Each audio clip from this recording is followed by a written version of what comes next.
Dia, gente.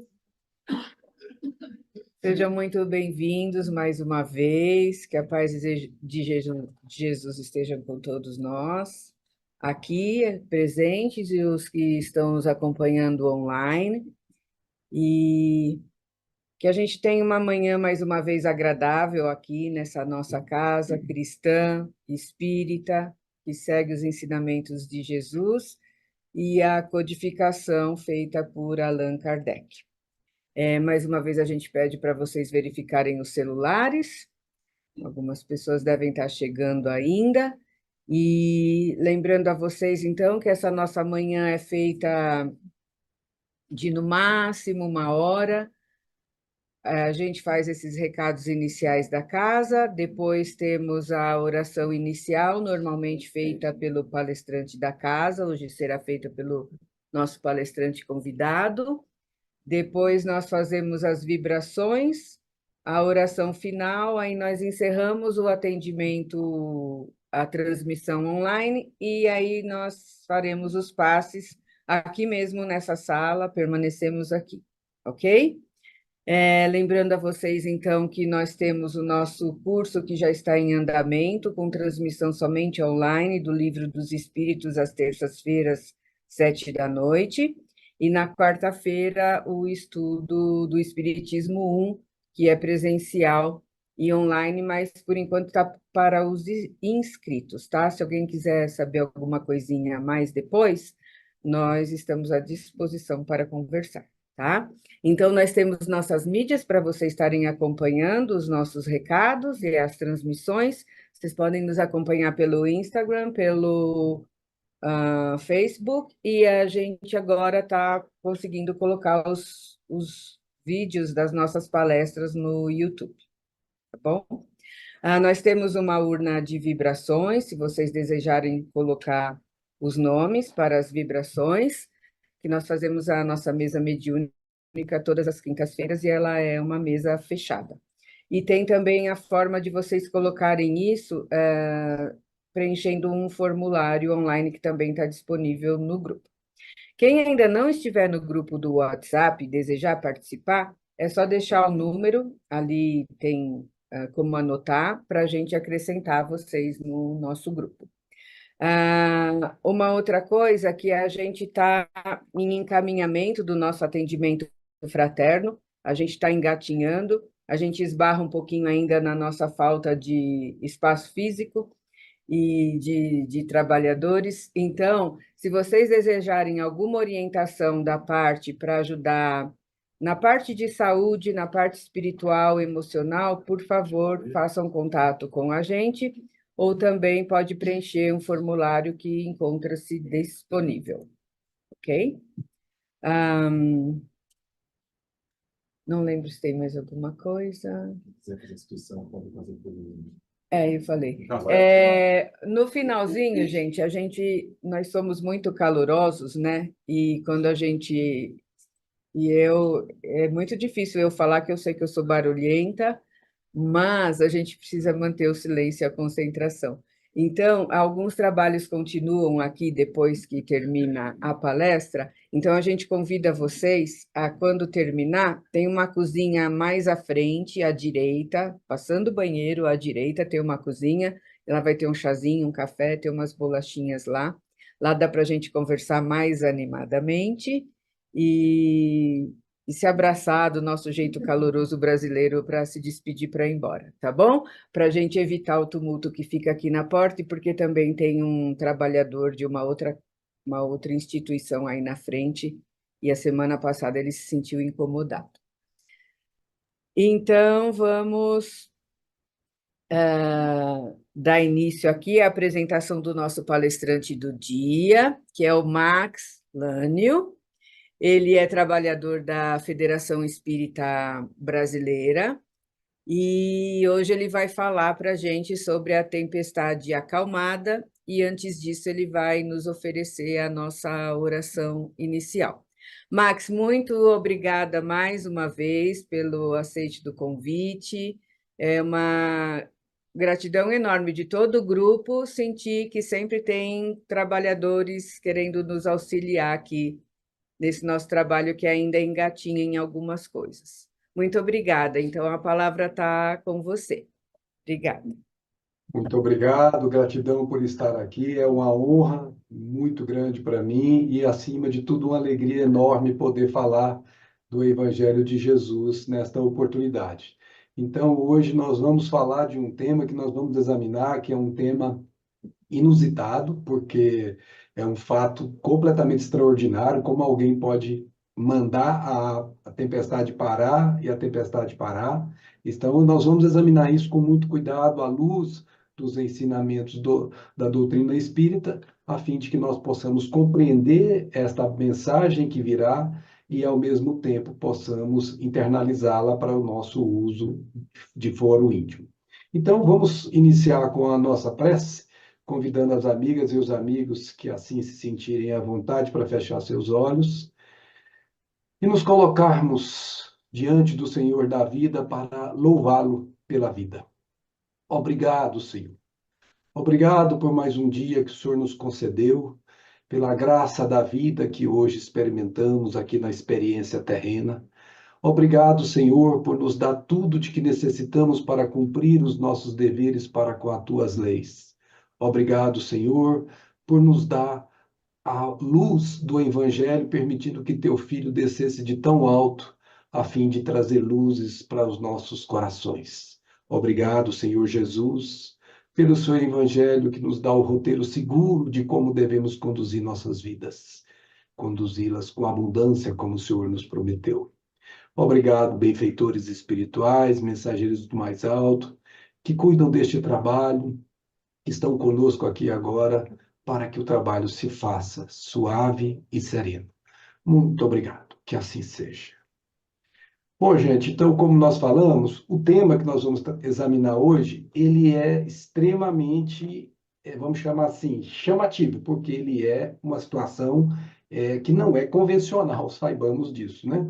E para que nós não nos percamos, nós vamos trazer o texto na íntegra, para poder lembrarmos de cada passo importante, e depois nós vamos contextualizar isso para os dias atuais, e ao mesmo tempo nós vamos dividir esse tema em duas tratativas que nós queríamos abordar à luz do Espiritismo. Então, nós vamos começar lendo, pedimos a permissão, a passagem que o evangelista Marcos registrou quando Jesus estava num barco com eles. E disse-lhes, naquele dia, ao cair da tarde, Jesus disse: passemos para outra margem. Sobreveio então uma tempestade, conta Marcos, uma tempestade de vento, e as ondas se jogavam para dentro do barco, e o barco já estava se enchendo. Ele estava na polpa, dormindo, Jesus, sob o travesseiro.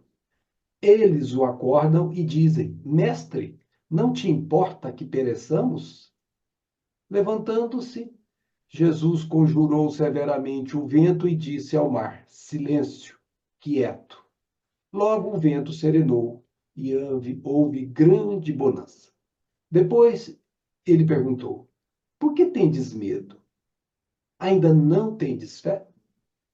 Então ficaram com muito medo e diziam uns aos outros: Quem é este a quem até o vento e o mar obedecem? Então, esta é a passagem que nós vamos apreciar nesse encontro de hoje. Primeiro, alguns registros históricos, apenas para nós nos situarmos sobre esse mar da Galileia, onde ele está, né? Nós sabemos aí, por essas imagens do Google, que está naquela região que hoje é uma região ainda complicada, como era a época de Jesus, em termos bélicos, né? E esse mar da Galileia, ele é servido pelo Jordão, como veremos, o Rio Jordão. Aqui está o mar da Galileia e logo abaixo está o Mar Morto, né, que é verdadeiramente um mar, o de cima nós vamos ver que é água doce, e a situação de hoje com a situação do passado é apenas distribuição geográfica aproximadamente. É claro que vai ter alguma alteração de vegetação, essas coisas todas, mas a região continua a mesma, está lá, o mesmo lugar por onde Jesus pisou. E aqui, esse Mar Morto, ou melhor, esse Mar da Galileia, chamado também Mar de Tiberíades, ele estava lá mais ou menos, segundo os historiadores, nas mesmas proporções de hoje. Na verdade, é importante a gente saber que trata-se não de um mar, mas de um lago de água doce que foi formado ou é formado pelo Rio Jordão. É cercado de montanhas, exceto nos lugares por onde sai o Jordão. Esse fato de ser cercado por montanhas é muito importante, porque nós vamos ver que ele está abaixo do nível do mar em relação ao que a gente chama nível do mar próximo, né? Ele tem uma extensão de 23 quilômetros aproximadamente, desde a entrada do Jordão até a sua saída. E a largura é de quase 14 quilômetros, então é um mar, é um lago significativo, não é um lago pequeno. E aqui, olhando na figura do nosso Google, você vai ver aqui que ele está a 225 metros abaixo do Mediterrâneo, então o nível do mar, a referência aqui é o Mediterrâneo, e apesar do seu nível inferior, a temperatura é semitropical. Por que que a gente fala apesar? Porque se você, por exemplo, for lá em Cuiabá, Cuiabá está a 160 metros acima do nível do mar. E é muito calor. Por quê? Porque está bem baixo para aquela condição lá. Então aqui, apesar de também estar abaixo do nível do Mediterrâneo, ainda assim a temperatura é semitropical. Quem teve a oportunidade de estudar o livro há 2000 anos, vai ver relatos preciosíssimos sobre essa situação que vigia a época de Jesus, como era que eram as vegetações, como é que era o clima, Emmanuel dá detalhes impressionantes. Então, essa realidade que nós conhecemos. Bom, a pergunta que nós precisamos fazer: as tempestades acontecem até hoje. A diferença que há é que os barcos de hoje não são aqueles barcos frágeis à época de Jesus. E o que nos importa saber aqui, apenas para nossa contextualização, é por que há tempestade naquela região que aparentemente é calma. Então, se nós olharmos ao redor do nosso mar de Tiberíades, ou mar da Galileia, nós vamos encontrar regiões muito altas, e uma delas se destaca, que é o Monte Hermon, que é a principal razão dessas tempestades. A distância entre o Monte Hermon em linha reta aproximada para o Lago de Genezaré é em torno de 50 quilômetros. E o que chama a atenção, se lá era menos 225, aqui é mais 2.814 metros de altitude. Se você somar os dois, você vai encontrar uma diferença de nível de mais de 3.000 metros de altitude. E você percebe, isso aqui é uma fotografia real, né, tirada por satélite, que existem aquilo que nós chamamos de neves eternas, né, ou gelo, como nós chamamos aí. E aí, se você fizer uma foto local, você vai encontrar algo parecido com isso lá, dependendo da época.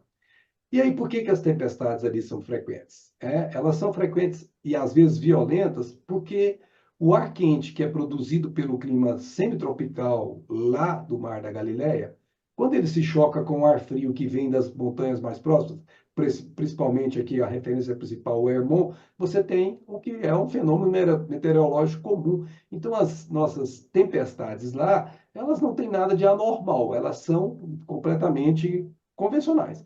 O fato é que aconteceu um evento impressionante que foi registrado por vários evangelistas, nós tomamos aqui Marcos, que apontam uma ação de um ser sobre os fatores da atmosfera, sobre os fatores da natureza. E, além disso, tem também uma frase profunda de Jesus que vai falar para nós sobre fé. Então, nós vamos trabalhar aqui a interpretação evangélica desse evento, destacando essas duas imagens, essas duas mensagens. Primeiro, é a ação de Jesus sobre as forças da natureza. Como pode ser isso? Isso é possível? Não é possível? Isso é um conto da carochinha? Isso não existiu? Ou isso é possível? Isso foi real? E a segunda refere-se ao valor da fé. Nós vamos examinar um pouquinho essa tal de fé, que é um problema muito sério para muitos de nós quando temos os enfrentamentos dos testemunhos difíceis que a vida vai nos oferecer em determinados momentos.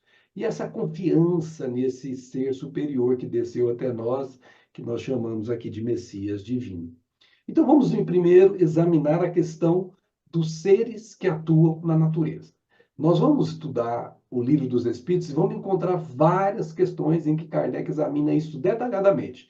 Depois ele irá examinar isso também no livro A Gênese e vai ficar muito claro que realmente existem seres que atuam. Ele próprio, Allan Kardec, comenta que Jesus teria autoridade sobre os seres que cuidam da natureza, orientando-os a acalmar a tempestade. Isso aqui está em A Gênese.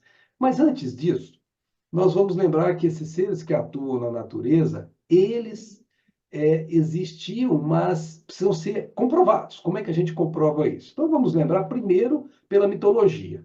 Para a mitologia, havia espíritos ou deuses que cuidavam dos ventos, dos raios, da vegetação, etc. Bom, você vai me dizer, isso é mitologia. Mas isso está na questão 537, que é aquela velha frase que aqui no Brasil a gente diz, né? Onde a fumaça costuma haver fogo. Então, se a mitologia já traz isso, e isso perdurou por tanto tempo, pode ser que tenha realmente alguma coisa factual aí. Então, Kardec, com base nisso, lá na questão seguinte, na questão 538, ele faz uma pergunta. Formam categoria especial no mundo espírita os espíritos que presidem os fenômenos da natureza? Serão esses seres à parte ou espíritos que foram encarnados como nós? Então, Kardec já havia examinado isso com cuidado e ele já tinha chegado à conclusão que existem sim esses seres. Então, ele faz uma pergunta mais direta aqui agora. Se existem esses seres, eles formam uma categoria especial ou eles foram espíritos que estiveram encarnados como nós estamos aqui hoje? E a resposta dos benfeitores é dúbia no primeiro momento, numa primeira análise. Que foram ou que serão. Dúbia entre aspas, por favor. Que foram porque nós vamos ver que tem um processo evolutivo e que serão porque eles também passarão a estar no nível superior. Serão o quê? Seres encarnados como nós ou foram seres à parte. Então, as duas coisas aconteceram e acontecem segundo a resposta que ele nos deram. Mas vamos olhar isso um pouco melhor, que essa resposta transmitida está aberta. Inclusive, a outra reflexão, a de que tais seres poderiam não ser ainda humanos, encontrando-se na faixa de transição muito próxima da espécie humana, condição indicada nas tradições célticas, que transmite a ideia da existência de elfos, duendes, fadas, gnomos, e que genericamente nós denominamos elementais. Então, esse é um termo que não foi muito aprofundado na doutrina espírita, mas que, com o que nós temos, é perfeitamente possível deduzir isso. Como é que nós vamos fazer para poder entender isso? Nós construímos aqui uma escada de Jacó da vida. Nós sabemos, pela questão 540 do Livro dos Espíritos, que o espírito ele começa pelo átomo e ele vai até o arcanjo, né? É um processo evolutivo em que é a complexação daquilo que nós chamamos, no campo orgânico, da biologia, né? Nós vamos tendo seres primitivos, desde a ameba até seres complexos como o cérebro humano hoje é.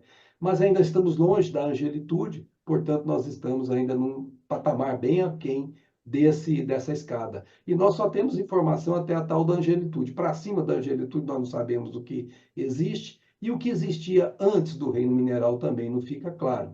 Fala que é do átomo primitivo até o arcanjo, e também começou pelo átomo, a questão 540.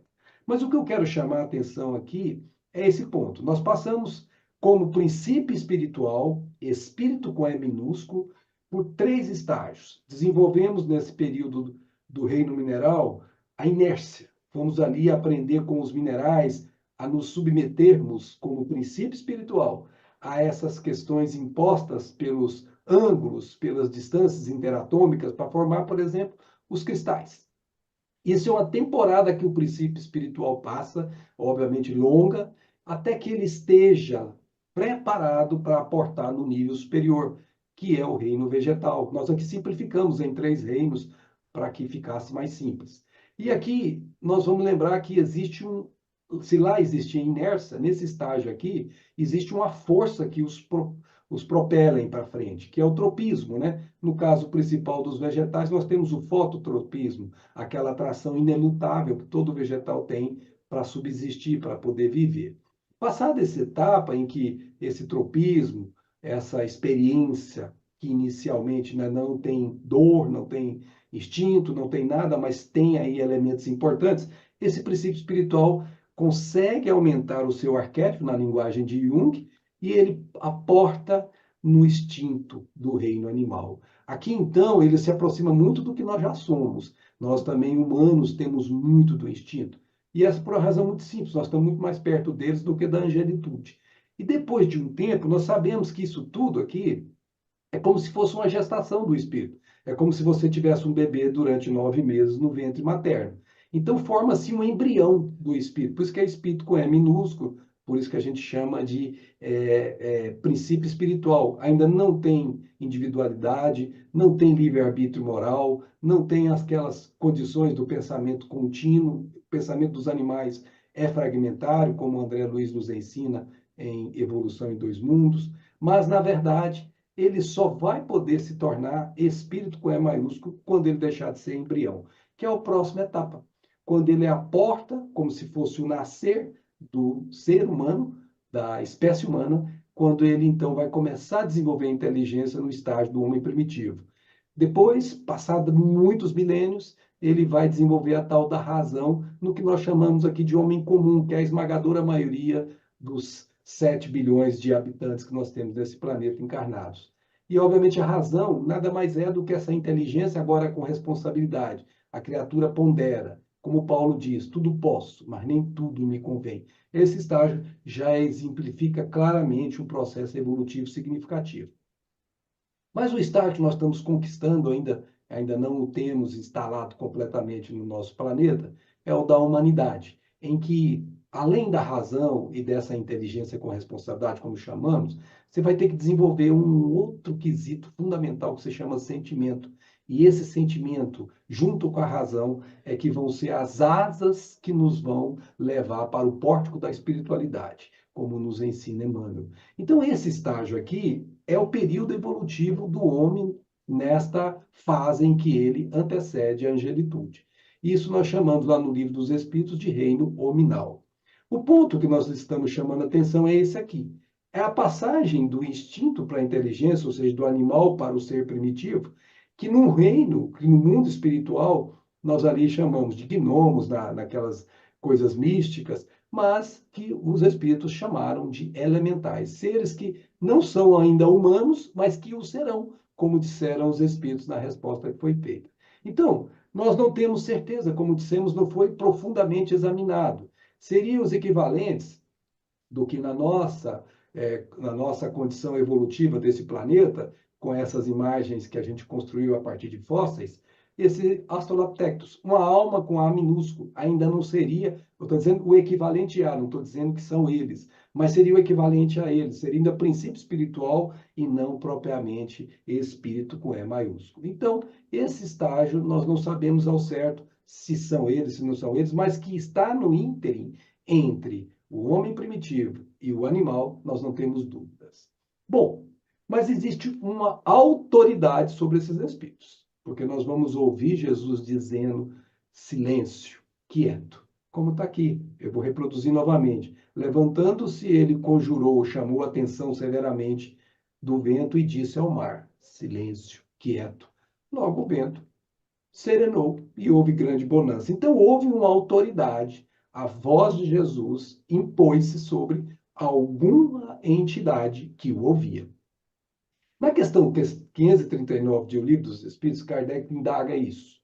A produção de certos fenômenos das tempestades, por exemplo, é obra de um só espírito ou muitos se reúnem formando grandes massas para produzi-los? E as respostas, bem simples, reúnem-se em massas inumeráveis. Porém, existe hierarquia, como nós sabemos que existe hierarquia no mundo espiritual. Kardec reservou as questões 100 até a 103 de O Livro dos Espíritos para apresentar essa hierarquia, mostrando os espíritos divididos em 3 ordens, né, com 10 classes, mostrando que há uma sequência evolutiva em que nós, pouco a pouco, vamos adquirindo bases morais que nos tornarão um dia espíritos puros. Para clarear isso, tem um estudioso do Evangelho, que já não está mais encarnado conosco, que chama-se Eliseu Rigonati. E ele tem uma obra muito boa que recomendamos para todos, chama-se O Evangelho dos Humildes. E lá ele diz, assim, de maneira muito didática, daí porque nós nos emprestamos dele aqui. Falange de espíritos em evolução trabalham ativamente, zelando pela manutenção dos reinos da natureza, o mineral, o vegetal e o animal. Os fenômenos atmosféricos, diz Eliseu, também são presididos por pleiade de espíritos sob orientação superior, encarregados de manterem o equilíbrio planetário. Jesus aqui não fez milagre ao apaziguar a tempestade. Usou apenas de seu conhecimento das forças que regem o universo e de sua superioridade moral para ordenar, mandar mesmo, aos orientadores invisíveis da atmosfera que fizessem cessar a tempestade. Obviamente, como existe a escala hierárquica, os invisíveis mandaram os seus comandados interromper aquele processo que é um fenômeno que rege-se por leis naturais, mas que pode ser interferido pelo meio espiritual.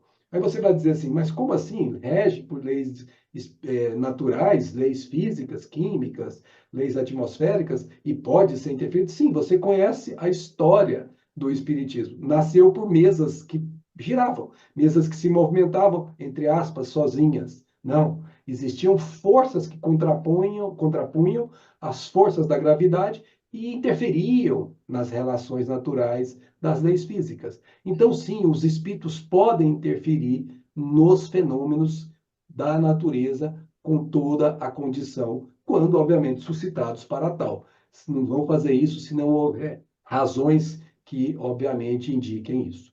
Bom, essa é a maneira como o Espiritismo enxerga esse evento que aconteceu à época de Jesus. Mas isso não é tão importante. O mais importante para nós consideramos esse segundo ponto. Porque estamos todos aqui agora e todos nós temos vamos dizer assim, uma meta em comum. Nós queremos conhecer melhor esse tal de Jesus, esse evangelho que ele nos legou, porque nós aprendemos que se soubermos seguir esse Jesus, seguindo o seu evangelho, nós teremos o que vamos dizer assim, impossível de se conquistar no mundo, que se chama paz. Aquilo que você carrega com você, esteja você aí nos Estados Unidos, esteja você aonde você estiver, aqui no Brasil, esteja na África, enfim, esteja no mundo espiritual. Se a paz está por dentro de nós, você está bem em qualquer situação. Você está debaixo de um testemunho que a gente fala assim, como ninguém vai conseguir se sustentar debaixo de um testemunho tão duro desse. Se você tiver com paz, você se sustenta. Então, nós vamos aprender que quando Jesus diz que a minha paz eu vou lá dou, porque o mundo ainda não pode dar, significa essa paz que a gente tem que conquistar seguindo os passos dele. Então, é importante que nós tenhamos confiança nele. Mas como ter confiança nele? Então, Allan Kardec vai fazer alguns comentários interessantes. Nós estamos, gente, vamos nos lembrar, nenhum de nós aqui está travando contato com Jesus pela primeira vez, não.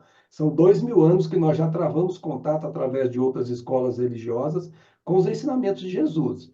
E muitas vezes, quando nós reencarnamos, nós sentimos como se fossem ecos quando a gente ouve uma mensagem de Jesus. A gente ainda não é espírita, a gente ainda não é religioso, mas a gente ouve aquilo, parece que suscita o acordar de uma mensagem que está lá dentro de nós, que talvez não tenhamos compreendido direito, mas está lá, plantada em nós. Então, o Evangelho ele já não está sendo estudado por nós hoje. Ele vem sendo examinado por nós com as limitações naturais e compreensíveis que existiram ao longo desses 2000 anos há muito tempo. E nós, obviamente, tivemos muitas restrições de acesso ao seu Evangelho, notadamente quando a igreja se estabeleceu, impondo que ele fosse comentado apenas em latim, e a libertação disso só foi dada quando a prensa foi descoberta, foi inventada pelo nosso Gutenberg, e aí sim a Bíblia foi impressa e nós começamos a ter acesso a ela pouco a pouco. Então nós estamos estudando os ensinos de Jesus mais de perto há muito pouco tempo, mas nós já travamos contato com esses ensinos há muito mais tempo.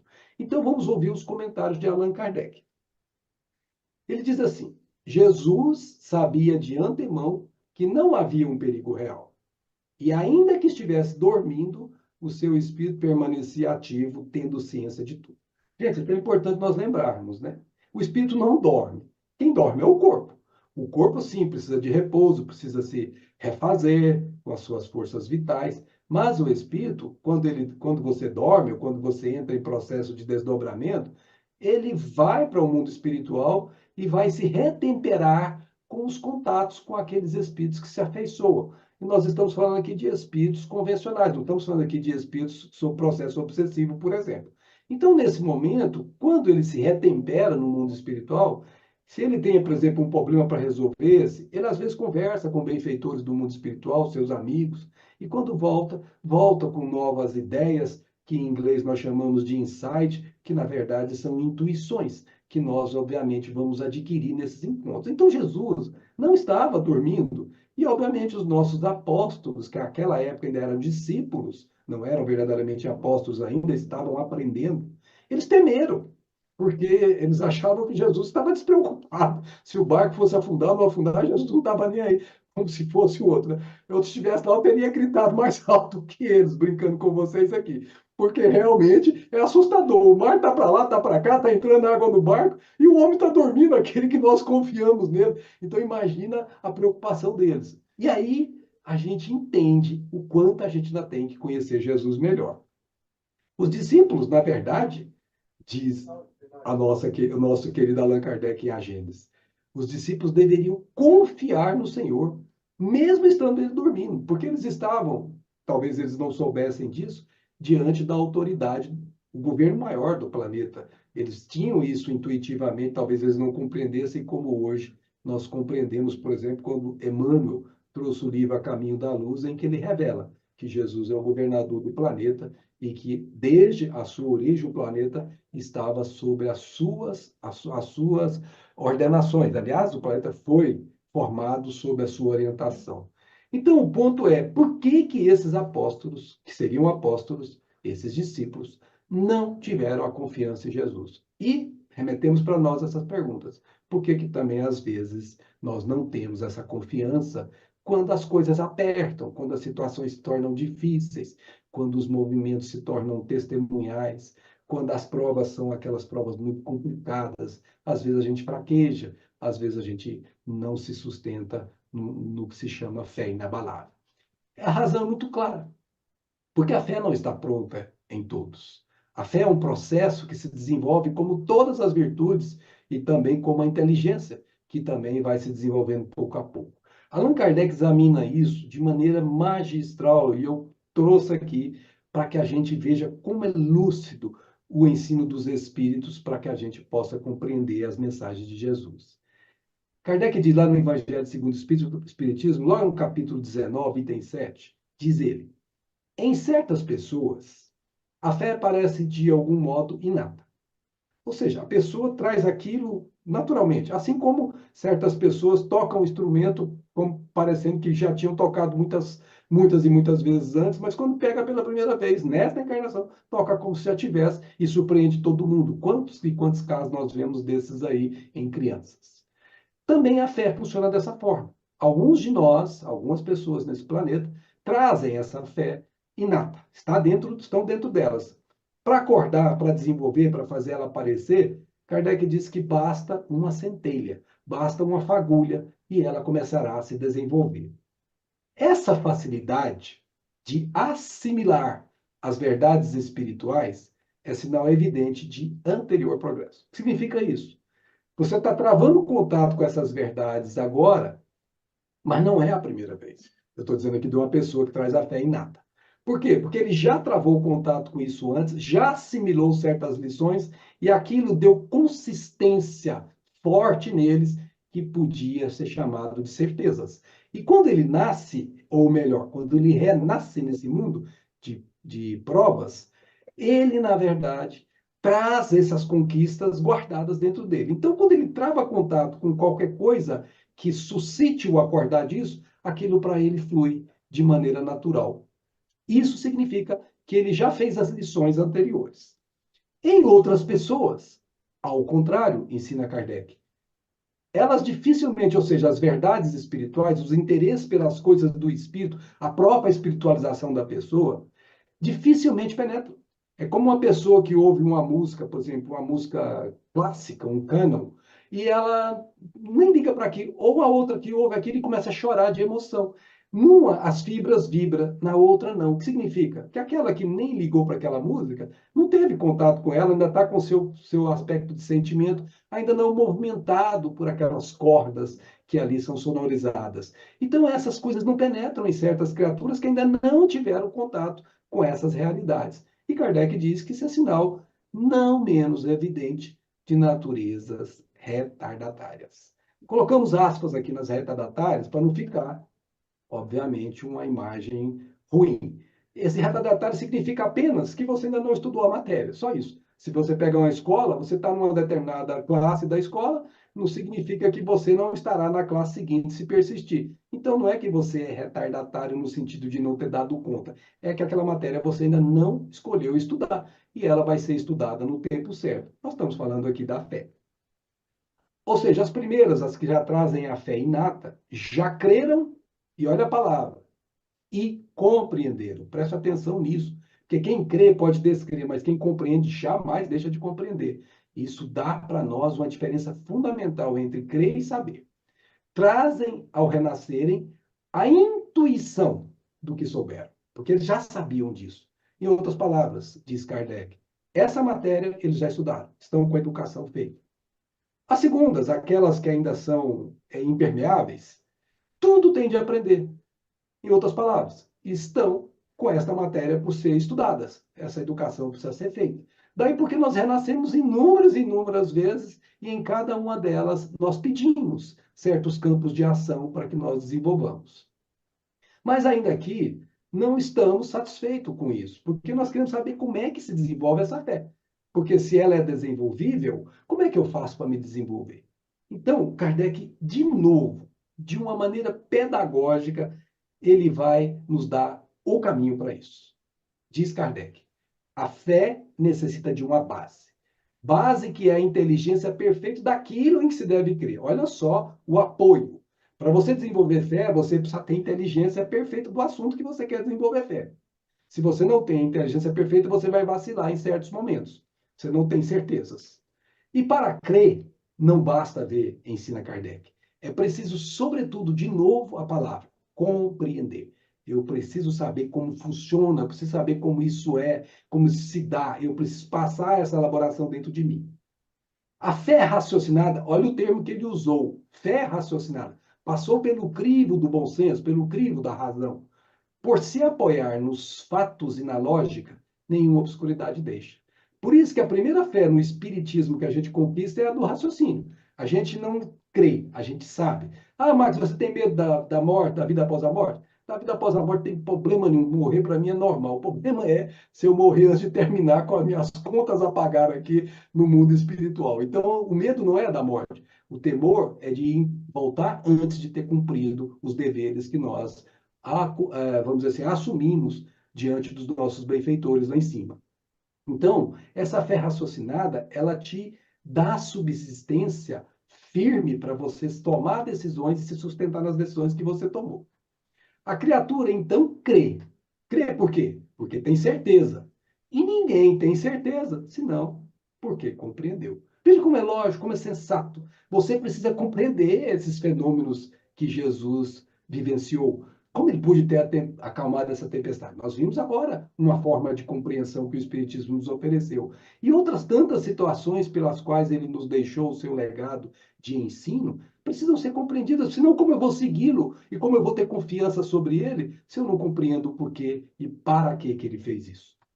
Então a fé, quando ela está desenvolvida, pessoal, ela não está mais no campo do raciocínio. Esse campo aqui conversa com esse aqui. Eles se interligam e daqui é como se você fizesse o download para o coração. E daqui você passasse a ser regido não mais por eu cogito. Não, você não cogita. Aquilo já vem espontaneamente em você. Quando a fé está instalada espontaneamente em você, ela funciona naturalmente. Ela simplesmente se impõe e é parte do seu caráter. É parte de você. Você não consegue mais se desvincular dela porque ela é você. É uma parte de você. Então, tem um estudioso do Evangelho que falou sobre isso, né? E nós vamos daqui um pouquinho falar sobre ele. E vamos lembrar que Jesus diz: não se turbe o vosso coração. Credes em Deus, crede também em mim. Então ele deixou claro, olha, qualquer que seja a situação, a tempestade está querendo te afogar, a situação de uma doença severa está querendo te abalar emocionalmente, está acabando com você. Não, não se turbe. Ele está dizendo para você, mesmo nessas situações, creia em Deus, meu filho, e creia em mim, porque eu e o Pai somos um. Ou seja, o que eu faço, o que eu falo, é o que faria e falaria o Pai se ele estivesse aqui. Enfim, ele representa o pensamento e o sentimento de Deus onde ele está. Daí porque ele é o ser mais elevado que nós recebemos. E aí, Honório Abreu, um estudioso do Evangelho, que já desencarnou também, ele diz assim, porque para ele foi surpreendente quando ele estudou isso aqui também. Por incrível que pareça, nós compreendemos com o coração. Então, aquela compreensão que passa pelo raciocínio lógico, quando ela se instala definitivamente, ela vai para o coração. Por quê? Porque enquanto o assunto está mais na área intelectual, nós podemos ter dúvidas, podemos desfigurá-lo, até mesmo esquecê-lo. Mas, quando o sentimos, a partir de então, podemos até nem ter condições de transmiti-lo, não conseguimos articular palavras, lógica para poder explicar, mas ele já se incorpora à nossa bagagem, ao nosso tesouro, que Jesus chamou de tesouro, que a traça não corrói. Então, gente, fé é um exercício de muita e muita disciplina e esforço. E, obviamente, vontade de fazê-la. Lembra que quando Jesus chegou, cantou-se uma melodia linda em aramaico. Glória a Deus nas alturas e paz na terra aos homens de boa vontade. A fé é para os homens que têm boa vontade. E para o final, vamos fazer uma reflexão aqui conjunta com Emmanuel. A tempestade estabelecera a perturbação no ânimo dos discípulos mais fortes, disse Emmanuel. Desorientados ante a fúria dos elementos, socorrem-se de Jesus em altos brados. Atende-os o mestre, mas pergunta depois: onde está a vossa fé? O quadro, disse Emmanuel, sugere ponderações de vasto alcance. A interrogação de Jesus indica claramente a necessidade de manutenção da confiança, quando tudo parece obscuro e perdido, quando os tempos são sombrios. Em tais circunstâncias, surge a ocasião da fé, no tempo que lhe é próprio. Ninguém é alcançado quando não está preparado para o testemunho. Se há ensejo para trabalho e descanso, plantio e colheita, revelar-se-á igualmente a confiança na hora adequada. Ninguém exercitará o otimismo quando todas as situações se conjugam para o bem-estar. É difícil demonstrar-se amizade nos momentos felizes. A gente só vai mostrar amizade quando a pessoa realmente precisa da gente e a gente está com ela. Aguardem os discípulos, naturalmente, oportunidades de luta maior, em que necessitarão aplicar mais extensa e intensivamente os ensinos do Senhor. Eu vou repetir. Aguardem os discípulos, somos todos nós agora, naturalmente as oportunidades de luta maior em que necessitaremos aplicar com mais extensa e intensivamente os ensinos do Senhor. Sem isso, seria impossível aferir valores. Você só sabe quem é a pessoa verdadeiramente quando ela está submetida a esses momentos. Aí sim, a aferição de valores se faz de forma inequívoca. Na atualidade dolorosa, disse Emmanuel, inúmeros companheiros invocam, chamam pela cooperação direta do Cristo. E o socorro vem sempre, porque não se nega a ajuda a quem pede será atendido, porque é infinita a misericórdia celestial. Mas, vencida a dificuldade, esperem a indagação. Onde está a nossa fé? E outros obstáculos sobrevirão até que o discípulo aprenda a dominar-se, a educar-se e a vencer serenamente com as lições recebidas. E com eles, minhas amigas e meus amigos, terminamos dizendo: por que tendes medo? Ainda não tendes fé? Jesus nos diz. Muito obrigado, muita paz e permanecemos aqui à disposição para os nossos diálogos, se assim entenderem necessitados. Estamos à vontade.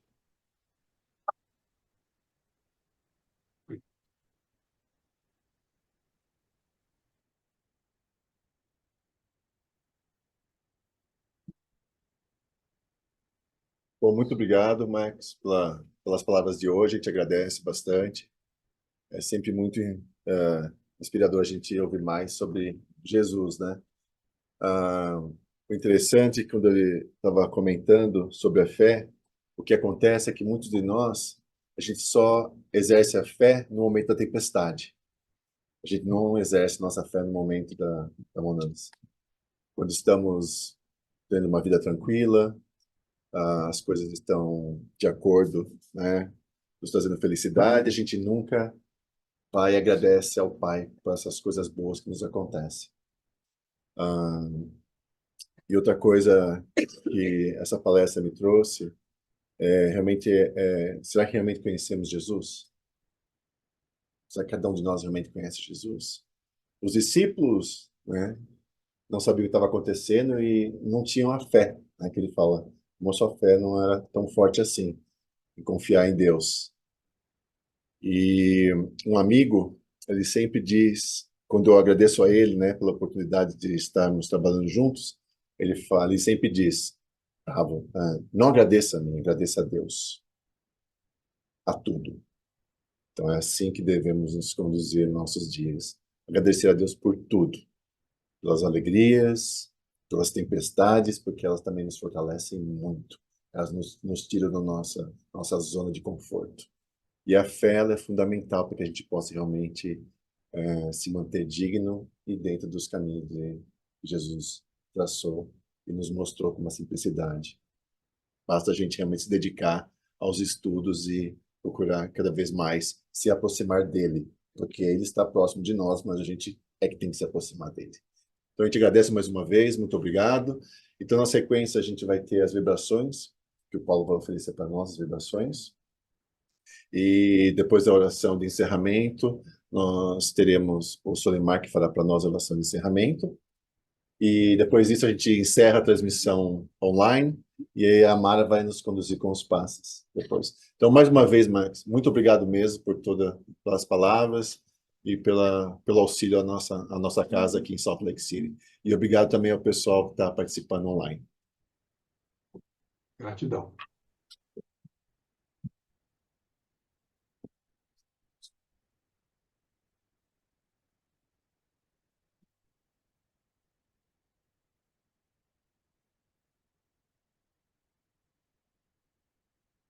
Vamos então fechar nossos olhos e levar os nossos pensamentos a Deus. Colocar em nossas telas mentais a imagem do nosso Mestre Jesus, imaginando que Ele está aqui, que aqui também temos a presença de mensageiros de paz, de luz, de amparo, que temos entre nós irmãos que nos amparam, que nos acalmam os corações. Nesse momento, agradecemos pelo socorro que chega sempre em momento oportuno,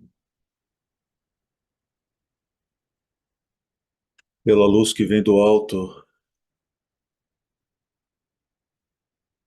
essa luz branca, essa luz prateada, magnetizando os nossos centros nervosos,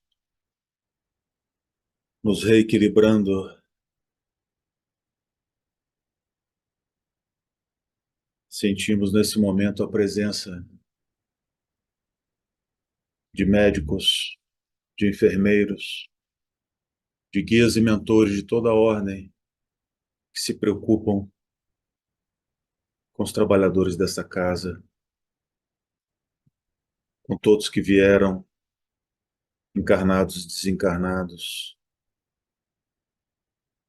Esses irmãos de elevada moral que estão agora transmitindo nesse passe tão agradável as suas energias, a todos os nossos centros nervosos, calmando-nos, limpando os miasmas, as doenças, as energias deletérias, afastando quaisquer vibrações negativas que tenham se conectado a nós por nossas imperfeições.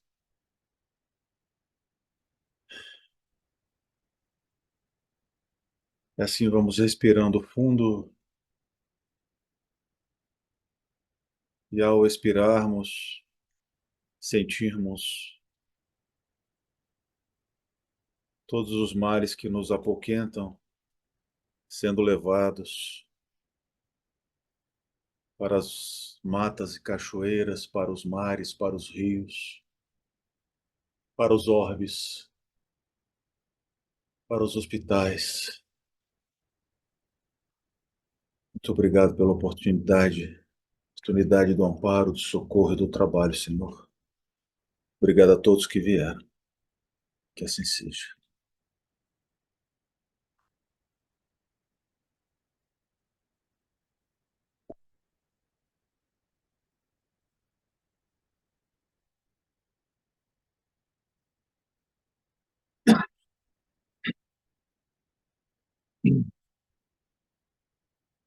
Querido Deus, nosso Pai, nosso querido Mestre Jesus, nos disseste uma vez, aonde estivesse dois mais reunidos em teu nome, tu ali também estaria. E aqui, com a sua presença divina e gloriosa, nós rogamos a ti, Senhor, nesse momento, a sua proteção, a sua bênção. Rogamos a ti, Mestre, que nos ampare, nos proteja e nos guie em todos os nossos passos, em todas as nossas ações, que possamos seguir o teu exemplo, Mestre, exemplo de vida, exemplo espiritual, que possamos caminhar seguindo tuas orientações e teu exemplo bendito. Abençoa, pois, Mestre, nossa casa, nossa família, nossos amigos, familiares, nossos ambientes de trabalho e a nossa querida casa espírita que nos acolhe e acolhe a tantos irmãos necessitados que procuram socorro em momentos de dificuldade.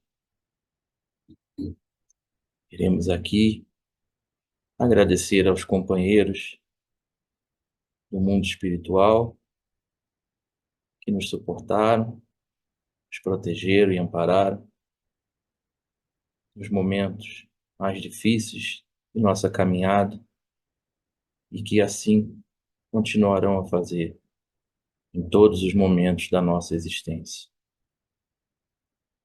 Abençoa-nos então, Senhor, hoje e sempre, que assim seja.